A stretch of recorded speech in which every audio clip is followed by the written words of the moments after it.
Hello, 7th graders. So today we will talk about second mission of this unit 2A, which is comparing fractions. So fractions is something that you learn in your elementary school years, and I bet you did a lot of circles with pizza pieces and things like that to help you understand fractions better.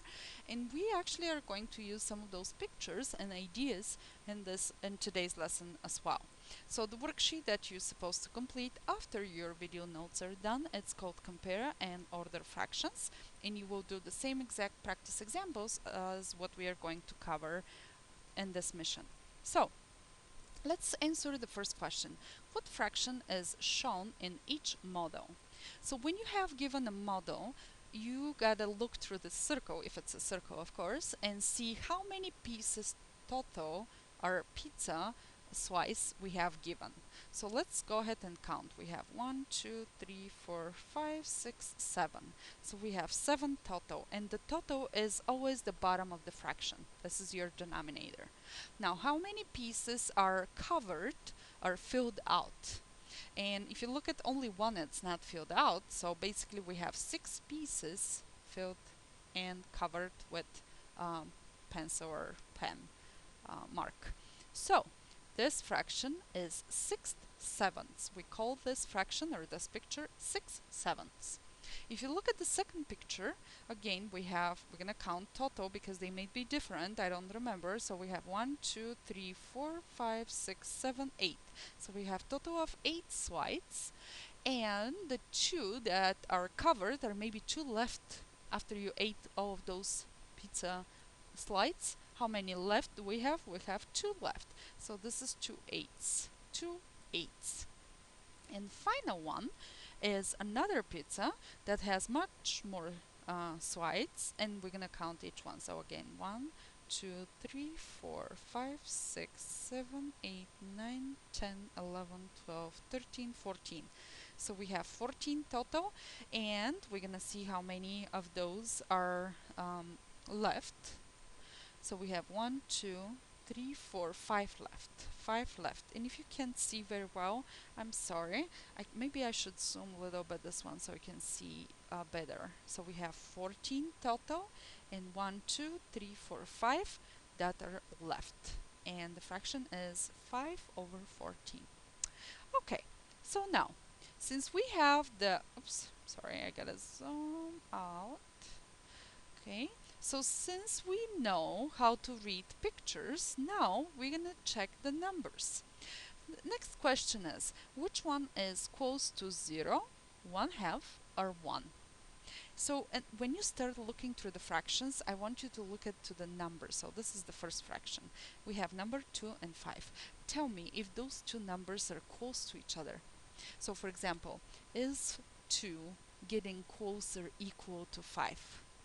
If you think that way, you're gonna say no, it's not, because 2 is way far away from 5, right? So in this case, when 2 is far away from 5, you gotta tell me, is it too far away that this is almost equal to 0? Or maybe it's not too far away, but somewhere in the middle and it's close to 1/2. And I bet your answer will be no, this is close to the middle. 2 is close to the middle of between 0 and 5. So this is close to, or we're gonna say approximately to 1/2. Let's say approximately to 1/2. Now look at the next fraction, 1 and 7. Imagine you have a number line, 0 is here, 7 is right here. 0 and 7. Now is 1 close to 0, close to the middle, or close to 1, to this whole thing, to 7? And of course your answer will be, well, 1 is close to 0, far, far away from 7. So then I would say, well, 1/7 is approximately close to 0. It's very, very small thing. It's not 0, but it's very small thing. Then we have 5/6. So if you draw a line and you have, again, 5 and 6 here, is 5 close to 6, getting pretty close, or it's far away from 6? So again, well, your answer here will be 5 is close to 6. It's not exactly, but it's pretty close. So this will be approximately equal to one whole thing, 1. And next one is 2 and 6. So now think about, is 2 out of 6 2 close to 0, 2 close to the middle, which is 3, 3 is the middle, or 2 is close to 6. So again, the answer is 2 is close to middle because it's close to 3. 3 is the middle. So this is approximately 1/2. So now, definitely you can always use the calculator to say what is the accurate or the exact approximation or equal value to the fraction. But if you are not having calculator and you have to kind of try to imagine in your head, that's one way to do the approximation. So next step, we would like to compare those numbers. So we have given 2/5 and 1/7. So again, without using the calculator, just try to say approximately what is this equal to and this one, and then we're going to say which fraction is larger, which one is smaller. So 2/5. 2/5, if you have to approximate, would that be close to 0, 1/2, or 1? So 2.5 is the middle, right? 2 is much closer to 2.5, so this will be close to 1/2. 2/5 is, let's say, approximately 1/2. Well, what about this one, 1/7? Is this close to 0 or middle or 1? Well, we said earlier here that 1/7, 1 is so far away from 7, so this is approximately 0. And if we have to compare those two fractions, what do we get? That 2/5 is larger than 1/7. Same thing with this example, 5/6 and 2/6. So 5, it's much closer to 6, which is almost 1. 2/6, actually it's kind of close to 1/2. Again, we have those up here. So 1 and 1/2, well, this shows me that 5/6 is definitely greater than 2/6. Okay, so I'm going to show you one more method of comparing fractions. But before that, I want you to look over some steps. So please write this down. It's very important that everybody has this written down. Those are steps. So order the following fractions least to greatest. Now, if you have to order fractions from least to greatest, this is what you do. Explain how you got your answers by determining what is close to 0, 1/2, or 1. So step 1. This is what we call step 1. Sometimes you have to draw a picture. So if you have, if you want to use circle, if you want to use blocks, you can always draw a picture either way. So again, circle with some pizza slices. It could be a blocks with maybe 1, 2, 3, 4, 5 blocks total. And let's say for the pizza slice we want to cover this one and this one. For the blocks, maybe we want to cover just 1 or 2 blocks. And again, you will write those as a fraction. Then another method or another step is, our strategy also is to tell if it's close to 0, 1/2, or 1, and that will help you to make the comparison and have an idea how big is the fraction. And final step, once you have the pictures, once you know which one is closer to, then you can make your comparison and simplify fractions and tell bigger and larger one. So using those strategies, let's take a look of example on the back. Draw a picture or explain how you get your answer. Is the fraction closer to 0, 1/2, or 1? So look at this. We have 1/8, 3/5, 3/9, and 6/7. And we gotta decide which one is close to 1, which one is close to 0, and which one is close to the middle, 1/2. So 1/8. Well, if you have 1 all the way a part of 8, what do you think this will be? Is this 1 close to 0 or close to 8? Definitely close to 0, so this is approximately 0. Then we have 3/5.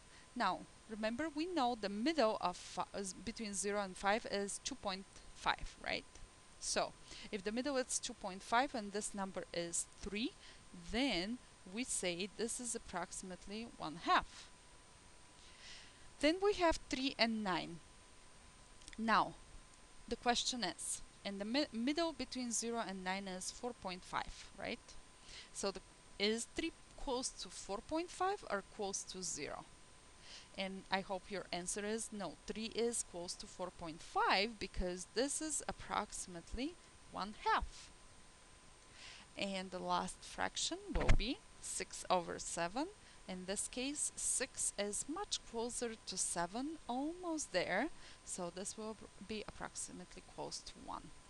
And if you have to compare those fractions, you will say, well, 0 is less than 1/2, this 1/2 is equal to this 1/2, and this 1/2 is less than 1. So you can compare with the inequality symbols, equal symbol, and the problem will be solved. Now, next example is again comparison, and I'm going to show you a different trick to compare two fractions. Sometimes telling which one is close to 0 or 1 or half, it's easier, but I want to show you another method so you guys will have two options to decide which one works best for you. So one method is what it's called also in some cases butterfly method, when you multiply those two numbers. So 1 times 5 is 5, and 3 times 8 is what? 3 times 8 is 24. So which number is larger, 5 or 25? 24. 5 is smaller than 24, so it means 1/8 is smaller than 3/5. And you can always check that. 1/8 is smaller than 3/5. So just simply by multiplying this two numbers, write down the answer on the left, then multiply those two numbers, write down the answer on the right, and compare left or right side, which one is larger or smaller, then you can tell by that which fraction is also smaller. So let's do the same thing here. We will multiply those two numbers, 3 times 7, and you put on the left top 21. Then 9 times 6 is 54. Well, again, 21 is less than 54, so 3 9s is less than 6 7s. Last example, I will say go ahead and try. Just pause the video, give a try, and check with my answer. Most cases, students love this method because it's so quick, but also it's good to have an idea of what fractions look like. So, okay, 9 times 3 again is 27, and 3 times 5 is 15, so it means 3/5 is greater than 3/7. 3/5 is greater than 3 9s, and that will be the final answer here. Alright, one last thing to do and we'll be done with this video. So the last example, we want to again order fractions from least to greatest. So we gotta decide which one of this is the smallest one and so on. So 1/8 I would say approximately close to 0. 3 9s is approximately close to 1/2.